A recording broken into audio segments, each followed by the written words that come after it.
স্বাগত ডিবিসি দেশের সংবাদে। আপনাদের সাথে আছি আমি জান্নাত সাথী। এবার জানাবো খবরের বিস্তারিত।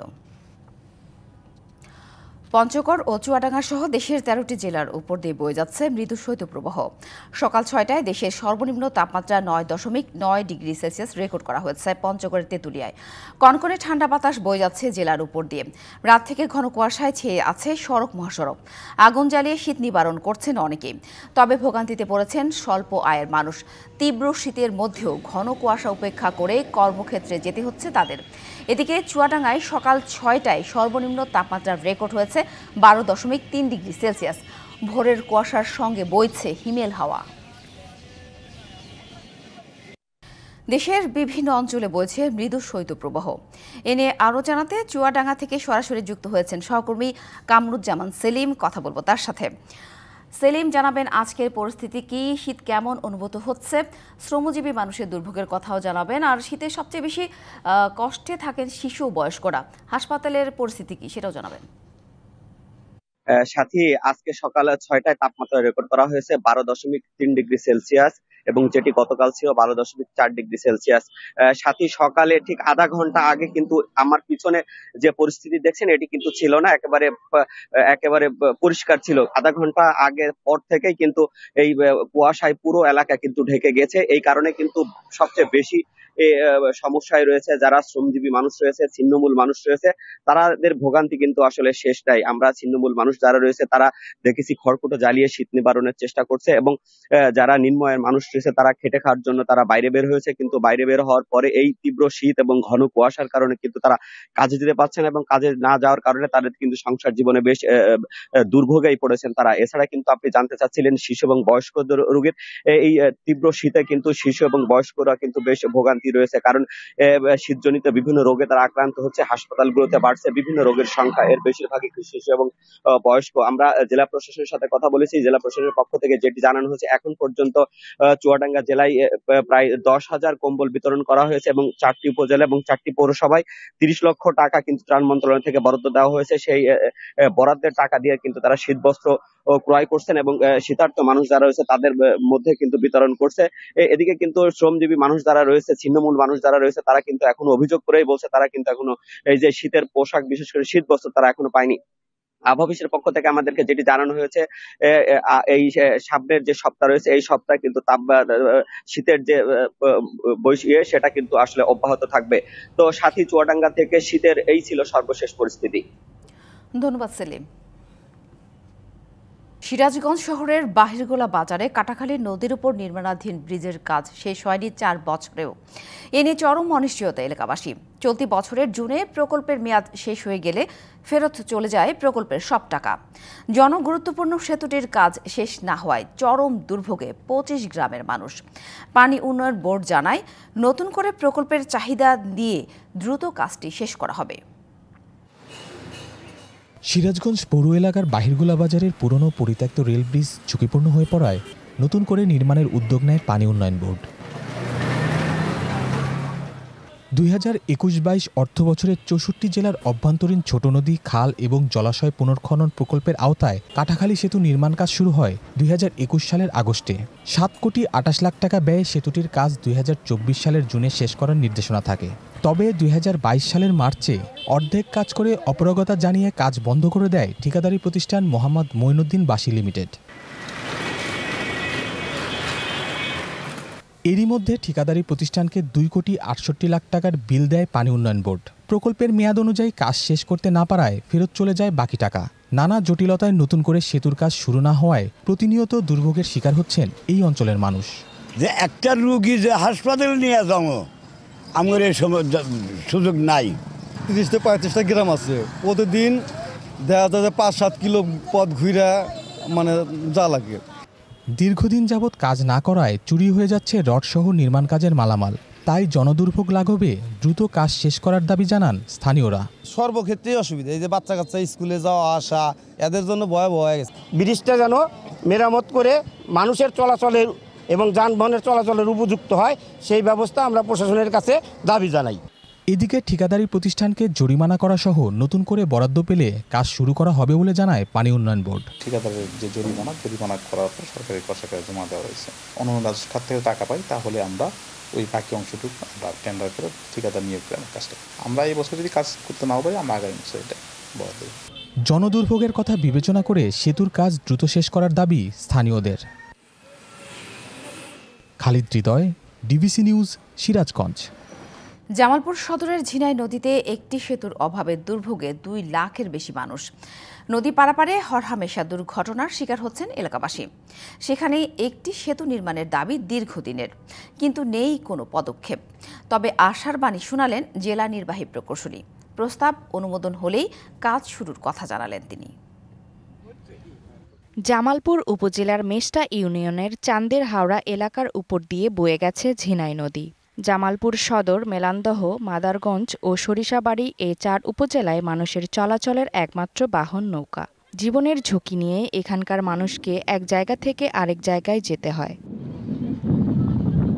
শিক্ষা, চিকিৎসা, ব্যবসা বাণিজ্যের কাজে নদী পার হয়ে যেতে হয় শহরে। বেহাল যোগাযোগ ব্যবস্থার কারণে এলাকায় উৎপাদিত ফসলের ন্যায্য মূল্যও পাচ্ছেন না কৃষকরা।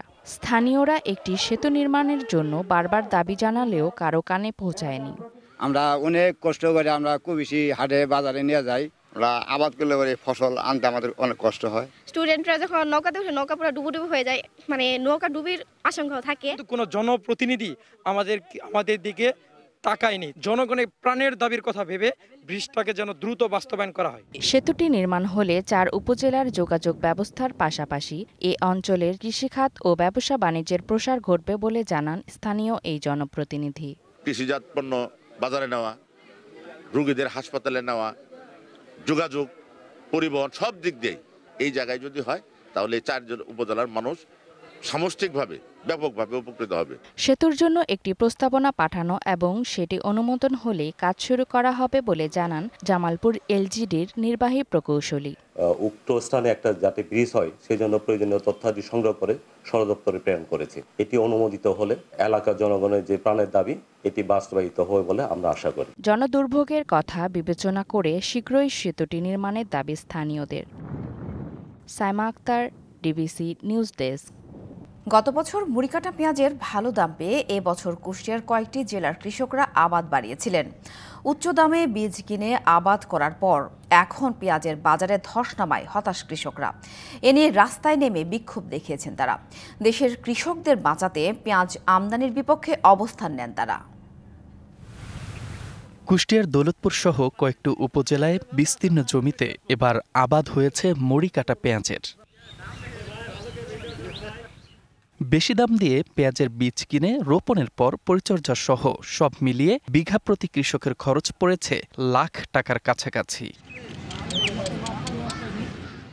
কিন্তু লাভের আশায় বেশি খরচ দিয়ে উৎপাদন করলেও বাস্তবতায় দেখা যাচ্ছে খরচ তুলতেই এখন হিমশিম কৃষকের। আড়তে প্রতি কেজি পেঁয়াজ বিক্রি করতে হচ্ছে 25 থেকে 30 টাকায়। ন্যায্য দাম নিশ্চিতে সড়কেও নেমেছেন তারা। বর্তমান যে পরিমাণ পেঁয়াজের বাজার, এই পরিমাণ পেঁয়াজে মোটামুটি আমাদের 0.5% টাকায় উঠছে না। গরিব চাষি আমাদের এদিকে নগদ টাকা দিয়ে কেউই আবাদ করে না, বা বাড়ি ছাড়তে হবে এই সারের বিছনের দাম দিতে হলে। ব্যবসায়ীরাও জানান গত বছরের তুলনায় মুড়িকাটা পেঁয়াজের বাজার এবার কম। এ কারণে আড়তে পেঁয়াজ এনে দাম শুনে হতাশ কৃষকরা। বাইরে থেকে এলসি আমদানি হয়েছে পর্যাপ্ত পরিমাণ, এজন্য চাষিরা বেশি লস খায়। বিছন কিনা 8,000 টাকা, বিক্রি করছে হলো 1200 টাকা, 1300 টাকা, 1500 টাকা মন। পেঁয়াজ অনেক লস হবে চাষিদের। কৃষকদের দাবি বাজারে পর্যাপ্ত দেশীয় পেঁয়াজ থাকার পরও আমদানি করার কারণেই এ দরপতন। এ বিষয়ে সরকারের হস্তক্ষেপ চান তারা। বেচতে 80 থেকে 30 টাকা, 32 টাকা কেজি, প্রায় অর্ধেক টাকা উঠবে। চাষিরা কেমন করে বাঁচবে? আমার 1 বিঘা পেঁয়াজে 80,000 থেকে 1 লক্ষ টাকা খরচ। আমাদের প্রতি বিঘাতে 40-50 টাকা লস হচ্ছে। বাজারে মুড়িকাটা পেঁয়াজের পাশাপাশি গ্রীষ্মকালীন পেঁয়াজও পর্যাপ্ত আছে। পাশাপাশি আমদানির কারণে অন্য দেশ থেকেও আসছে পেঁয়াজ। এসব কারণেই পেঁয়াজের দাম কম। এলসি বা আমদানির যে অনুমতি দেয় সেই জায়গাগুলোতে আরটুই করতে হবে, যাতে যখন আমাদের দেশের পেঁয়াজগুলো ওঠে সেই সময় যেন ওই বিদেশি পেঁয়াজটা না আসে, যাতে আমাদের দেশে কৃষকরা দামটা পেতে। দেশের কৃষকদের বাঁচাতে এই মুহূর্তে পেঁয়াজ আমদানির অনুমতি বাতিল করার দাবি কৃষকদের। DBC news desk. মানিকগঞ্জের বিস্তীর্ণ জমিতে পেঁয়াজ আবাদে ব্যস্ত সময় পার করছেন কৃষক। অনুকূল আবহাওয়া আর বাজার দর ভালো হওয়ায় পেঁয়াজ চাষে ঝুঁকছেন তারা। তবে গত বছরের চেয়ে উৎপাদন খরচ বেশি হলেও মৌসুম শেষে ন্যায্য দাম পাবেন বলে আশা করছেন কৃষক ও ব্যবসায়ীরা। চলতি মৌসুমে মানিকগঞ্জে 4000 হেক্টর জমিতে পেঁয়াজ আবাদের লক্ষ্যমাত্রা নির্ধারণ করেছে কৃষি বিভাগ। এরই মধ্যে 1000 হেক্টর জমিতে পেঁয়াজের আবাদ হয়েছে। বাকি জমিতেও পেঁয়াজ রোপণে ব্যস্ত সময় কাটাচ্ছেন কৃষক। জমি তৈরি, সার, বীজ, সেচ, কীটনাশক, শ্রমিক সব মিলিয়ে বিঘা প্রতি পেঁয়াজ চাষে খরচ হয় 50 থেকে 60,000 টাকা। প্রতি বিঘায় ফলন আসে 60 থেকে 70 মন। যদি ফলন ভালো হয় তাহলে মনে করেন যে 60 মন বা 50 মন এরকম হয়। উৎপাদনের সাথে সংশ্লিষ্ট সবকিছুর দাম বাড়ায় এবছর পেঁয়াজ চাষে খরচ প্রায় দ্বিগুণ। 60,000 টাকা খরচ হলে 1,20,000, 1.5 লাখ এরকম টাকা লাভ পাইতে পারি। তবে অনুকূল আবহাওয়া ও বাজার দর ভালো থাকলে লাভের আশা করছেন কৃষক। এভাবে যদি আবহাওয়া থাকে তাহলে ফলন একটু ভালো হওয়ার সম্ভাবনা আছে। প্রান্তিক কৃষকদের সব ধরনের পরামর্শ দেওয়ার কথা জানিয়েছে কৃষি বিভাগ। যে আবহাওয়া যদি এরকম কন্টিনিউ করে এবং কৃষকরা যদি আমাদের পরামর্শে মাঠে পরিচর্যা ঠিকমতো করতে পারে তাহলে তারা আশানুরূপ ফলন পাবে।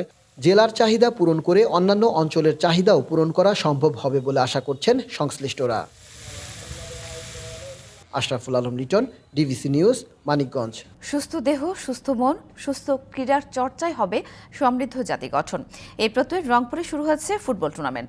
ছাত্র জনতার অভ্যুত্থান পরবর্তী সময়ে ক্রীড়াঙ্গনকে প্রাণোচ্ছল করতে সামগ্রিক উদ্যোগের অংশ হিসেবে টুর্নামেন্টের আয়োজন করে মর্নিং সান এফসি ক্রীড়া সংগঠন।